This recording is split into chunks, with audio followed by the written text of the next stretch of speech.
Prosecutor request ಮೇಲೆಗೆ ಅದನ್ನು ಹೊರಡಿಸಿದ್ದಾರೆ. ಹೀಗಾಗಿ ಸರ್ಕಾರದ್ದೇ ಪಾತ್ರ ಇದೆ. ಸರ್ಕಾರ ದ್ವೇಷದ ರಾಜಕಾರಣ ಮಾಡ್ತಾ ಇದೆ.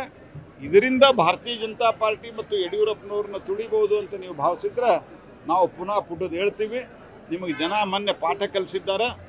ಯಾಕಂದರೆ ಭಾಳ ದೊಡ್ಡ ಮಾತನಾಡಿ ಕೊನೆಗೆ 9 ಸೀಟಿಗೆ ನೀವು ಸಮಾಧಾನ ಪಟ್ಟುಕೊಳ್ಳುವಂಥ ಸ್ಥಿತಿ ಇದೆ.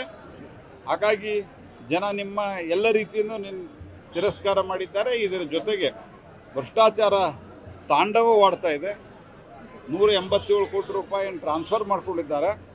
ಅದರಲ್ಲಿ ಸಿದ್ದರಾಮಯ್ಯನವ್ರದ್ದೇ ಕೈ ಇರೋದ್ರಿಂದ ಆ ಭಯಕ್ಕೆ ಇವತ್ತು ಯಡಿಯೂರಪ್ಪನವ್ರು ಟಾರ್ಗೆಟ್ ಮಾಡ್ತಾರೆ. ಕಾಂಗ್ರೆಸ್ದವ್ರು ಮೊದಲು ತಮ್ಮ ಗೊಂದಲ ಬಗೆಹರಿಸಿಕೊಳ್ಳಿ. ಕೆಲವ್ರು ಹೇಳ್ತಾರೆ ನಾವು ನಿಲ್ಲಿಸ್ಲಿಕ್ಕೆ ಸರ್ಕಾರಕ್ಕೆ ಆಗ್ರಹ ಮಾಡ್ತೀವಿ ಅಂತ.